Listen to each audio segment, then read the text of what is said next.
Yo, what is up, everybody? Your boy E-Man from the Average Yo Sports Talk Podcast coming at you with my weekly recap, takeaways, and reaction from Week 3 in the Midtown Brigade Fantasy Football League weekly recap matchup, baby. So let's get this best fantasy football league in the United States, in the world, bringing it live to you. Your boy E-Man from the Average Yo Sports Talk, your boy, proud owner of Garbage Man. All right, this week I was Garbage Man. Got them out these nuts. So we're going to start with that matchup because we always start with me because I do this podcast. I'm the one that does the recap. I call the shots. Man, your boy over here did not make it. Did not make it this week. He honestly did not have a great week at all. It was a complete annihilation. It was a complete whipping fest. 174-92. Not only I didn't have the lowest score output of the week. That was somebody else that we're not going to mention in a little while. But I did get the biggest win. I did get my ass kicked by the biggest margin of the week. Let me rephrase that. And it was pretty bad. It was Gallimard came to play. I mean, look at Jalen Hurst, man. Look at Jalen Hurst, all right? 38 points. Devontae Smith. He's been coming up hot, man, in the last couple of weeks. All right, look at that. He had freaking 31 points. And Mark Andrews. Mark Andrews came to play with freaking 28 and a half. CeeDee Lamb on Monday night. I mean, he already had the game won by Monday night. This was just insult to injury. For the second consecutive week, I go down.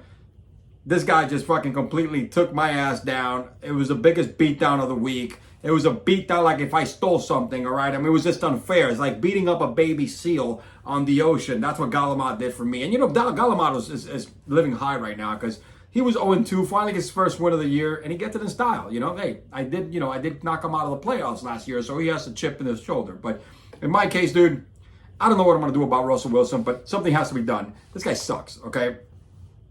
Can't be mad at Pollard. Can't be mad at Edwards, because that's what you're going to get from these guys. Got to be mad at Chase, all right? You know, 6 receptions, 29 yards. Adams, 5 receptions. The Adam and Carr fucking marriage is killing me. It's freaking killing me. And then that's it. You know what I'm saying? 1 reception for Williams. We understand Herbert was done. There's no excuse here. It was just a complete annihilation and a complete ass freaking whooping.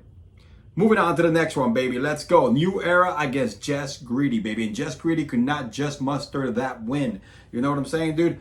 Lamar Jackson dropped 50 points plus, almost 51 points for the second consecutive week, over 50 points, all right? Still wasn't enough.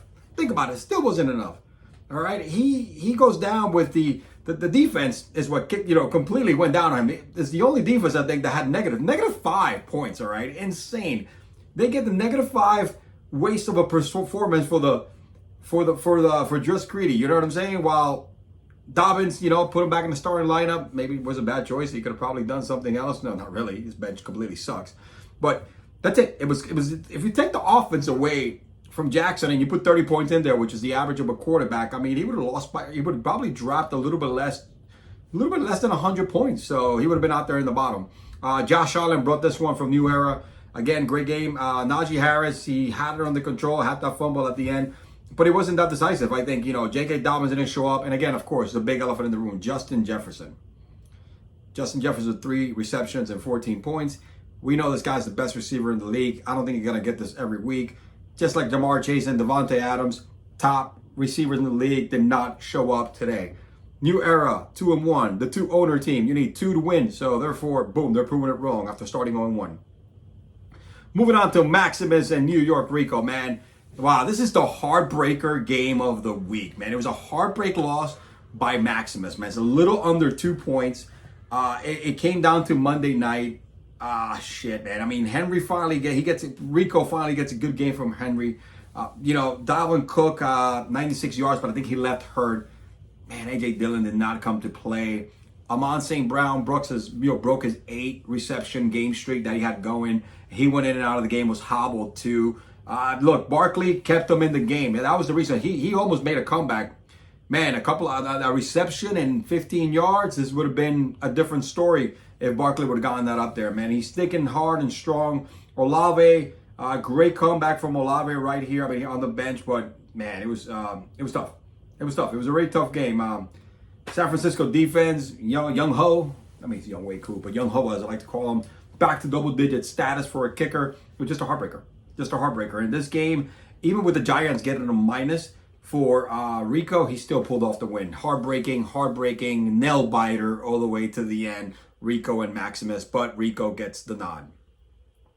And here we go, baby. Team Broadway against South Florida Spanish Ninjas. Broadway delivers the first loss of the year in convincing fashion for Ninjas.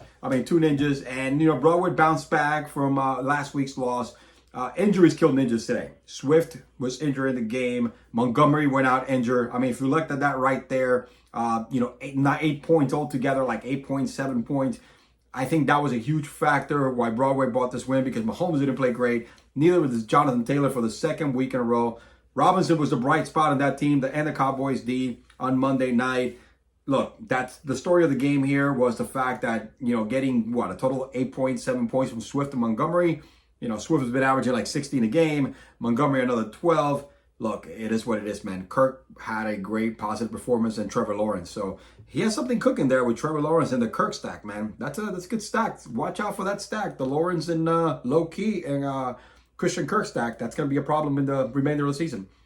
All right, here we go, baby. Now we got Team Bring It against waiver wire studs. Back week 1, lowest scoring output of the game of the week. Went back last week and destroyed the league. Week 2, went back, snapped to reality.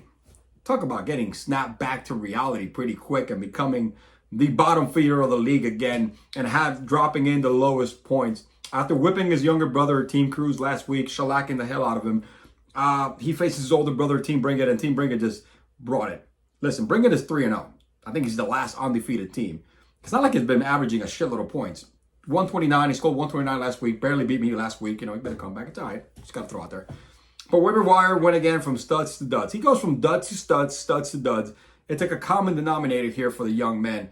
But listen, it's again, they suck again, pretty much. But look, another 1 and 2 team. There's a lot of 1 and 2 teams in this league. If you look at the Team Bring It, there was nothing very exciting, but Malik Brown had a monster game, 14 receptions, 140 yards. It was all PPR points there, baby, because 14 receptions, 14 points just on PPR. It was pretty solid. Nothing to jump out the page. It was obviously a very boring game. Tua came back from reality after he started him, because last year he benched Tua with like 60-something points. And actually, he went ahead and benched Aaron Rodgers, who actually outscored Tua. So, strategy backfiring to waiver wire duds. Here we go, baby. Last game of the week. Vicious against Team Cruz, man. And, wow, talk about a close game here. Team Cruz with the upset of the week. All right? Vicious was 2-0 and has been playing pretty solid. It was a very low-scoring game between Vicious and Cruz. Sometimes it's better to be lucky than good. And it was a very disappointing game by Jones, which last week he went off with 33 points, and that's right there. That's a key factor. I think that's the reason why he probably lost this game. Waller did not show up. Shepard went out the game injured. Bills D, did not do well. But again, Adam Jones would have had at least his average. It would have been a done deal. It would have been a low-scoring output, but at the end of the day, Vicious would have gone victorious. But look, again, another 1 and 2 team right now. And after 3 weeks, let's go ahead and let's take a look at the standings right now, right? Again, Broadway and South Florida Spanish Ninjas and New Era tied at 2-1 in the Uptown division. All right, and everybody else 1 and 2 at the bottom there. Greedy, Maximus, and New York City Rico. In our division, 3-0 by Bring It, who's right now dominating the league at 3-0. Vicious 2-1, Galamad 1-2, Garbage 1-2, and Waiver Wire Duds 1-2. There's a lot of points left on the table here, guys. It's early on. Look, everybody eventually is gonna have to show up and play. Fantasy football is a long season, and there's a lot of roller coasters up and down, man. You could go hot, you could go cold, hot and cold, until, like your boy last year, got hot at the right time. It is what it is. Thank you very much for listening, everybody. It was a pretty eventful week. They had some upsets.